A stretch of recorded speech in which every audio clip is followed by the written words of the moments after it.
Hello there, my beautiful movie peeps. Thank you so much for clicking on an episode of Side Flick. We've got movie news to discuss, so let's hop in. Some of the things we're going to be discussing here today is a popular horror video game getting an adaptation from Blumhouse. We got details where Warner Bros. Was trying to make a Batman Beyond animated movie, and even some updates pertaining to Avengers Kang Dynasty on who's going to be on the team and what could be the plot point. That along with so much more, so I'm going to need you guys to give me your opinions down below with everything we discuss here today. Alright, but let's jump into our first movie news story here today, and that's with some trailer trash. Because as you guys know, one man's trash is another man's treasure, and well, Disney busted out 2 trailers this week for highly anticipated movies, or I should say movies concerning some of their IPs. The first one off the bat here is for their straight to Disney Plus movie Peter Pan and Wendy. And seeing the trailer here, it looks decent. I'm not gonna lie to you guys, I'm not like over the moon super excited about this. It does interest me that David Lowery, who directed Green Knight, is gonna be making this movie. He seems to be going for like a grounded, gritty approach, but I feel like there is something whimsical missing about this with the Peter Pan world, and I'm not seeing as much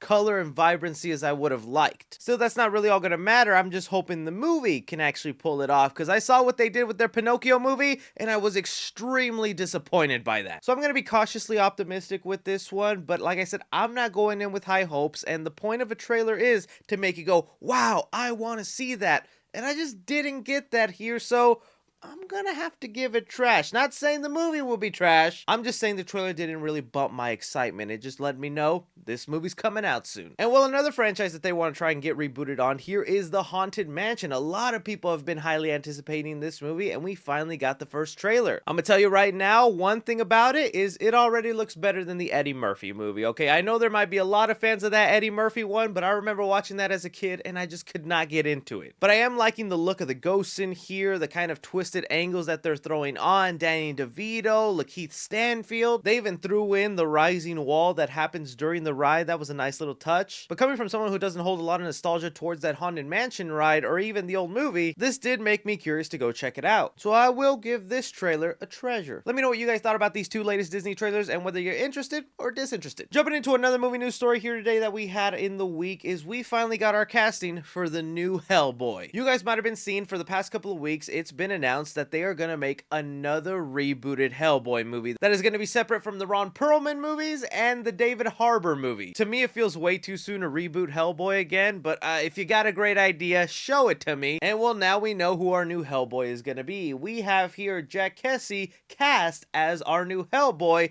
in the movie titled Hellboy, the Crooked Man. The current synopsis we have is the new film will see Hellboy and a rookie BPRD agent stranded in 1950s rural Appalachia. There they discover a small community haunted by witches led by a local devil with a troubling connection to Hellboy's past, the Crooked Man. Now, the biggest thing that will make this adaptation different than the previous ones is they actually have the creator of Hellboy, Mike Mignola, who actually wrote the script and is taking source material from the actual Hellboy comics. In fact, the stuff I've heard from people who actually read Hellboy, they say that the Crooked Man story is actually a really good one, and they're excited to see it go down. As far as the new Hellboy actor goes, I'm not too familiar with him. I'm sure he'll do a great job. He's gonna get plastered in red paint, some horns and whatnot. I think the vital part here will just be delivering an actual good watchable movie that people won't be disappointed with, because let's not forget the David Harbour one was also based on a comic book run and took a comic book storyline, and that didn't work out well for them. So hopefully this goes good, because I'm telling you, if they mess up this 3rd reboot of the Hellboy series, you ain't seeing Hellboy for a long time. How are you guys feeling about the Hellboy reboot and this new actor playing Hellboy? Something else that was announced yesterday that got me very excited here is we have Variety reporting that Dead by Daylight horror movie coming from Blumhouse, Atomic Monster, and Behavior Interactive. And if you don't know, Dead by Daylight is a 4v1 horror survival game where you have 4 survivors and 1 person trying to kill you. You're thrown into this secluded area where you have to escape the killer and also work on these generators to be able to open doors and escape the location.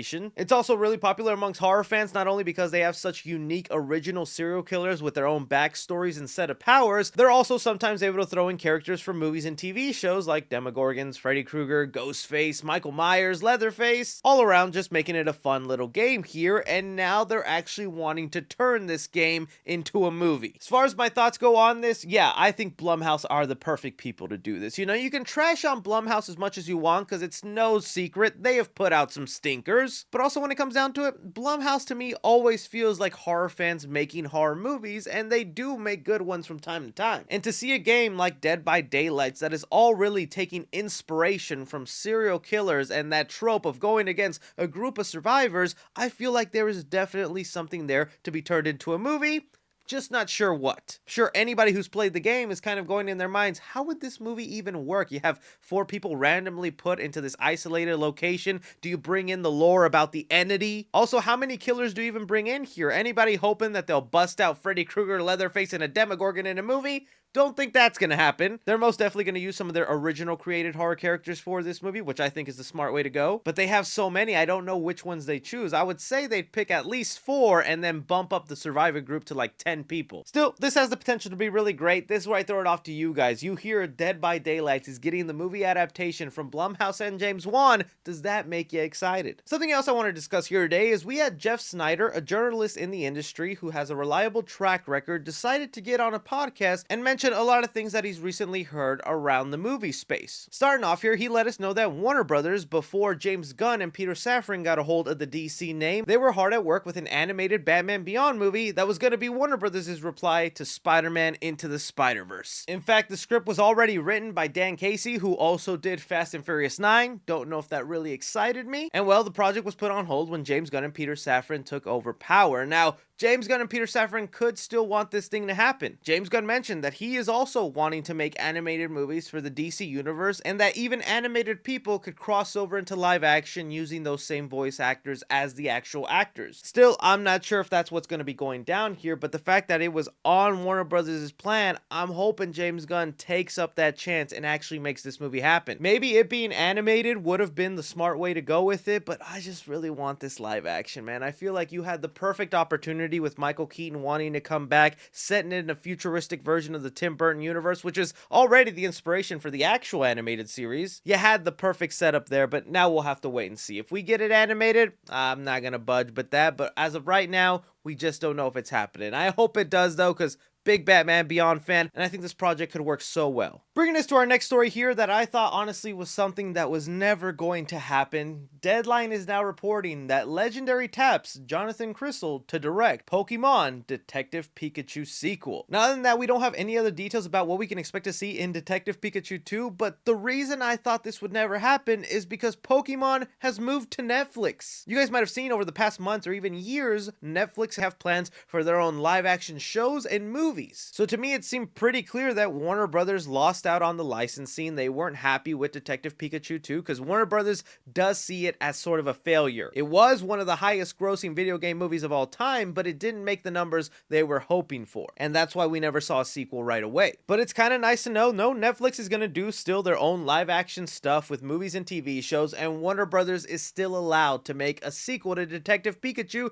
Because I'll tell you, I was always mixed on the first Detective Pikachu. I was like, really? You have Pokemon, this long library of obviously awesome characters like Ash Ketchum in there, and you make it about a Nintendo DS game? What? No wonder it wasn't gangbusters money out the door. But then you go watch the movie and it was actually delightful. It was really cool. Being in that Pokemon world was so fun, and seeing characters like Mewtwo and whatnot all appear, I was like, this is actually awesome. Give me more. But they didn't give us more. I think with the rise of video game movies now doing so much better that they think, hey, it's time for us to try again. So yeah, I'm actually excited and looking forward to it. Hopefully everything pans out. But how do you guys feel about Detective Pikachu 2 now happening? Bringing us now here to talk a little bit about Avengers Kang Dynasty. Like I tell you, now that we're rolling on closer and closer, Marvel movies are starting to come out. We are getting more details about Avengers Kang Dynasty. And well, specifically all coming from the writer Jeff Loveness, who again wrote Ant-Man the Wasp Quantumania, that just doesn't seem to stop talking about what he wants done in the Avenger movie he's about to write. And well, some of the things that we can confirm now is some of the lineup and characters we can expect to see. The other day I talked about how he confirmed Namor will be showing up in the movie because he's excited to write a part for Namor. Then in an interview with Polygon, he also mentioned which characters are going to have a good chance and a bad chance of standing up against Kang. He said, I wish Hawkeye a lot of luck, but I'm sure Daredevil and Moon Knight are going to be great against those guys.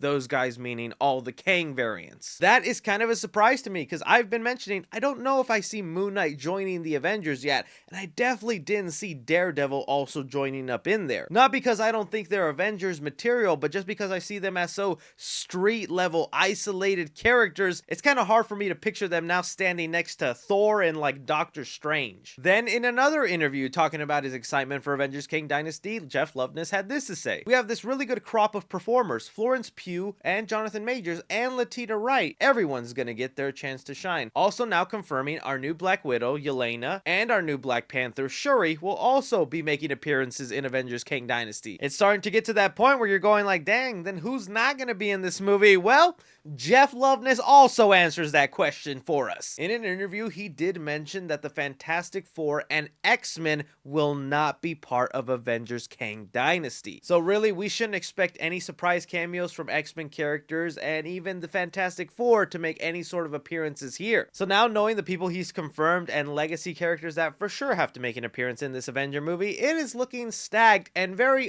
oddball group. I think the promo and marketing material are going to be so interesting when we see these lineup of characters and whether the audience wants to accept it and get excited for them. I know I definitely am, because I think a lot of these newer additions make for exciting team-ups within the Avengers, but there's people out there that are like, it's not the Avengers without Tony and Steve, so what are you doing? Either way, this is where I throw it off to you guys. You hear this Avengers lineup of confirmed characters, does it interest you or does it not? But that is all the movie news we currently have going on right now, guys. I want to thank you so much for taking time out of your day to watch me talk some movie news. Don't be forgetting to hit that like button, subscribe if you haven't already, follow me on Twitter at 3C Films or on TikTok at 3C Films. But as always, I'm Chris.